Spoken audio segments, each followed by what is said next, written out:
Como é que você vai? Tudo bem? Tudo bom? Eu sou Anselmo Kumaru, 37 anos de TI, não pergunte a minha idade. São 15 anos gerenciando projetos, envolvendo aí projetos de planejamento estratégico, projetos SAP, resgate de projetos, SAP ou não SAP, atividades de business assessment, né? Ações de design thinking, algumas ações de mentoria também, é óbvio, há necessidade. E eu vou falar um pouquinho sobre o resgate de um projeto importante que aconteceu, pelo menos assim, é um projeto que mais impactou para mim, né, que mais me traz memórias de um projeto internacional onde eu fui resgatar.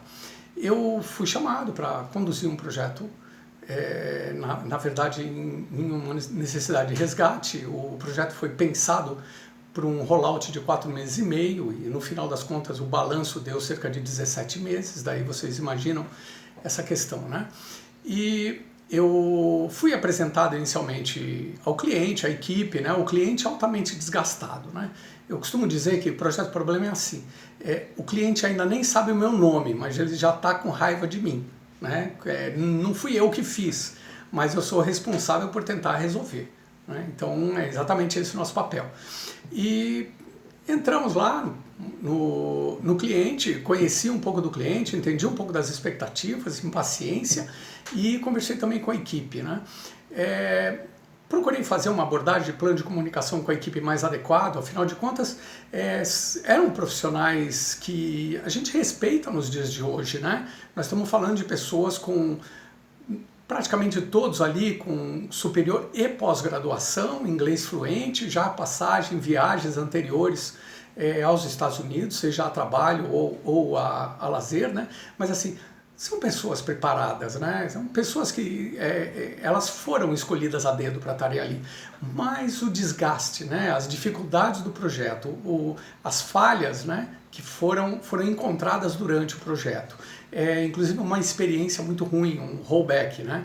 É óbvio que ninguém quer, a gente ouve falar sobre isso, mas a gente não quer. Mas esse é um projeto que teve, inclusive, um rollback, né? Fizeram um pequeno go live dentro de uma das unidades e não deu muito certo e precisaram voltar atrás, né? Então esse desgaste era grande, né? Então meu papel era o de quarto gerente naquele momento.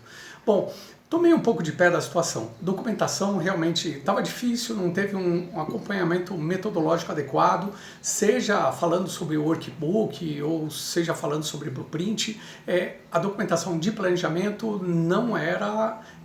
ela não era consistente. Então eu não tinha uma visibilidade clara do escopo que estava precisando ser entregue, quais eram os requisitos que estavam sendo necessários, quantos desenvolvimentos ainda tinham ali pela frente, o que tinha que se desenvolver ou não, qual era o estágio atual de cada uma das frentes de desenvolvimento e o tamanho do backlog. Eu comecei a tratar backlog, tudo e tal, conversei com a equipe, mas é o que eu te falei, a equipe estava desgastada, então eram bons profissionais, muitas vezes profissionais que hoje eu admiraria dentro de um trabalho, mas naquele momento não tinha como performar, ele já estava num nível de desgaste que às vezes ele torce para que alguma coisa dê completamente errado para que ele possa sair daquele pesadelo de uma hora para outra. Isso é importante a gente ver que muitas vezes nós estamos olhando só para o lado financeiro das coisas, mas a gente não está vendo o estrago que a gente está fazendo com pessoas, que é quem entrega esses projetos, né? Bom, isso estava acontecendo, tive muita dificuldade com o engajamento, demorei um bocado para conseguir me situar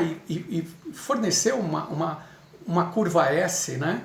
Mais consistente para a gente ter uma visibilidade clara de quais eram os pacotes já entregues, que pacotes ainda estavam para se entregar, né?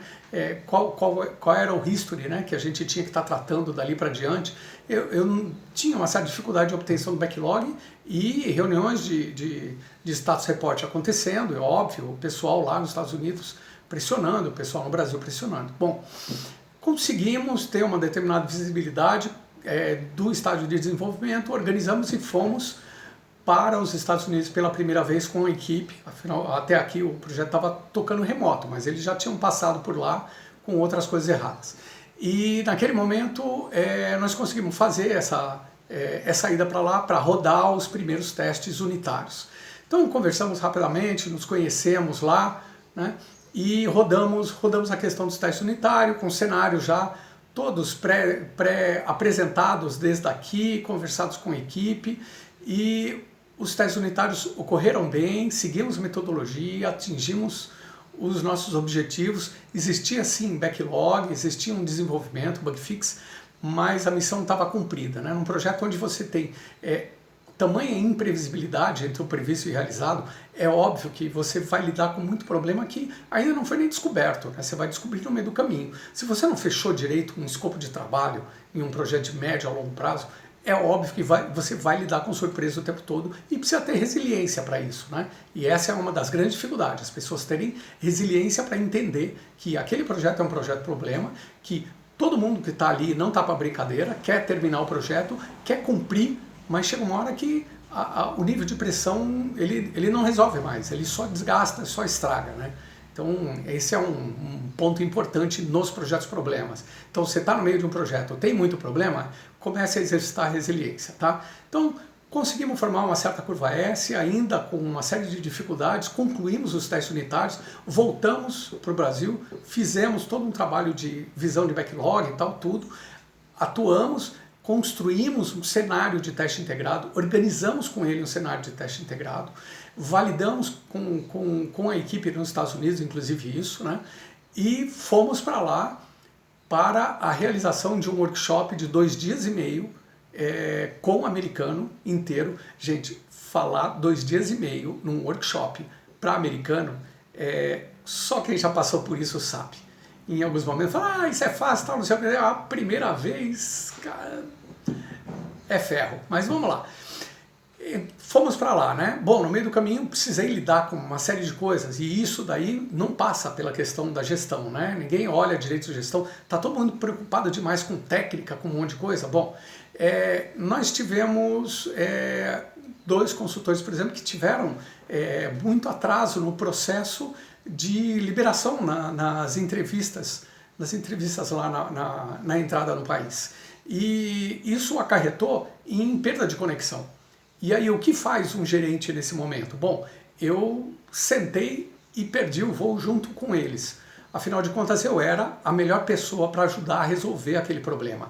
E despachei os outros, nomeei um responsável, e o responsável deu sequência, continuou os voos, fez o shuttle, né, que era uma conexão, por exemplo, de Boston até a cidade onde eles estavam, e deu sequência naqueles trabalhos, e eu fiquei realmente ali de suporte para poder estar ajudando a equipe. Então precisamos resolver um problema, tomara que eu sozinho seja capaz disso. Consegui, com a ajuda inclusive da equipe do Brasil, a equipe de logística ajudou, sabe? Bom, conseguimos, nos desvencilhamos, isso teve um certo valor, a equipe começou a enxergar um pouquinho diferente esse contexto, né? Nem todos, mas melhorou um pouco. Durante todo o processo, nós montamos um workshop, eu conduzi e mostrei para o americano exatamente como ia funcionar o projeto, como seria cada uma das etapas do trabalho, quantos pacotes iam estar sendo testados, quanto demorava, quantos minutos de cada key user ia ser necessário para isso. É muito importante para você ter o engajamento, eles terem a visibilidade de quantos minutos por dia eles vão ser envolvidos. Você tem que pensar que a cultura é diferente, então o povo americano, eles pensam de forma muito mais planejada, são mais planejados que a gente e costumam realmente cumprir o combinado, né? Então nós é que somos às vezes muito mal acostumados, fazemos a famosa planejação, né? A gente planeja de qualquer jeito e depois faz build and test, build and test, build and test e depois, ufa, saiu. Não é assim lá.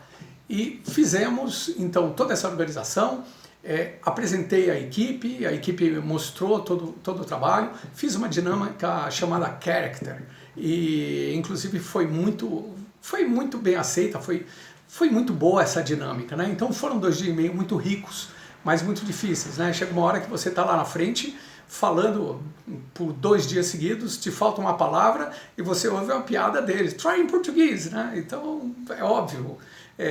Não é fácil, mas foi espetacular, inesquecível.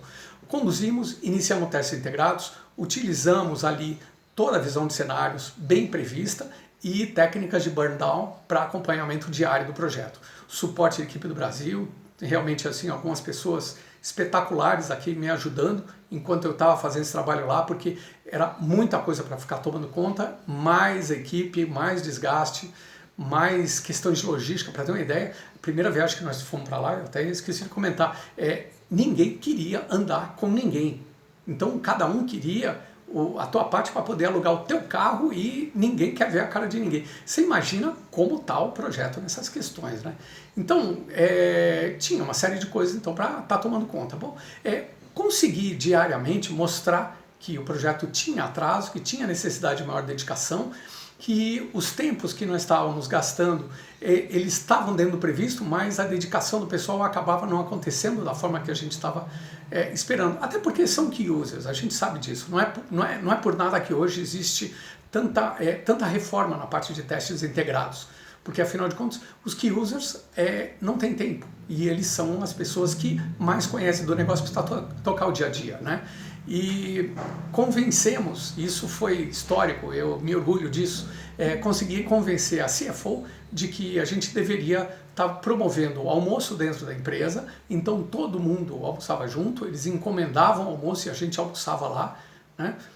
Conversavam, né, os key users e a equipe, e inclusive alguns finais de semana. Gente, eu fiz americano trabalhar de sábado, foi awesome, tá? Não tenho descrição. Bom, fizemos nosso trabalho, missão cumprida ali, realizamos todos esses passos dos testes integrados, né? E voltamos para o Brasil e demos a continuidade no bug fix e também no complemento, né, dos cenários para o próximo teste integrado. Foi realmente assim libertador e começamos a ter um pouquinho mais de visão no fim do túnel. Mas essa visão sempre acaba rápido, né? Porque qualquer empecilho, qualquer problema, e a gente está falando que um projeto desse é como um iceberg, né? Quer dizer, se você está achando que você tem problema, você está enxergando só a ponta do iceberg. Porque é isso que está te trazendo a visão de que o projeto deu problema, que o projeto vai atrasar, que o projeto precisa mudar. A parte de baixo do iceberg, completamente desconhecida, você vai descobrir durante o projeto. Se você não tem um planejamento consistente lá atrás, não tem um processo de validação adequado, todas as suas estratégias vão estar ameaçadas ao longo do projeto. E as pessoas nem sempre estão com essa resiliência, né? Nós estamos lidando com pessoas que se comprometem, põem o crachá lá e tal, e realmente isso foi muito desgastante, né? Então tivemos aí a etapa do segundo ciclo de teste integrado, que ocasionou a necessidade do planejamento de uma terceira etapa. Esse projeto teve um planejamento de cutover muito bem desenhada. Foi feito o cutover final e o go live desse projeto. O projeto terminou com sucesso. A cada ida e vinda nossa de lá dos Estados Unidos, era necessária uma reciclagem de equipe, algumas pessoas da equipe que já estavam pedindo para sair ou que realmente não sabiam sair de onde estavam, né? Então tinha um determinado backlog, não sabia como ia tratar, não queria explicar e a gente precisava realmente avançar, né? Isso daí, em modos de produtividade e tal, eu acho muito importante estar passando. Esse foi realmente assim o projeto mais difícil que eu tomei conhecimento, que eu executei. E com muito orgulho eu me sinto em condições de falar um pouquinho sobre ele, porque eu sei que eu fui um dos grandes agentes de mudança para poder estar realizando isso. Então, projetos dão problema, tá? Projetos têm risco e dão problema. E precisa de pessoas competentes para poder ajudar a resolver o problema. Então, quando você estiver lidando à frente de um desse, comece a exercitar a sua resiliência, faça uma análise, procure avaliar os riscos de continuidade daquele projeto, cuide da equipe, tá? Porque conquistei muitas amizades espetaculares dentro desse projeto, tenho ótimas lembranças de algumas pessoas, inclusive amigos nos Estados Unidos, e ao mesmo tempo fica um pouquinho de dor aqui no que diz respeito a algumas pessoas durante o projeto, alguns consultores com quem realmente não existia como sustentar mais a questão do relacionamento com eles, por conta exatamente dessa dificuldade. As pessoas se desgastam, chega a um determinado nível em que você não consegue mais lidar com aquilo, né? Então, são profissionais sérios que eu conheci, que se envolveram, alguns eu com prazer estaria em um novo projeto com eles, outros eu pensaria 2 vezes. Mas o importante da lição é que essa foi uma história de um resgate de um projeto grande, pesado, complicado, lá nos Estados Unidos, que eu com muito orgulho compartilho com vocês. Desculpe o excesso de tempo, esse daqui demorou um pouco, olha que eu falei rápido. Meu nome é Anselmo Kumaru, 37 anos de TI, 15 em gestão de projeto, fazendo planejamento estratégico, ajudando as empresas a enlouquecer a concorrência. Tá? Conte comigo, estou aqui no canal, dê um like, muito obrigado e até a próxima.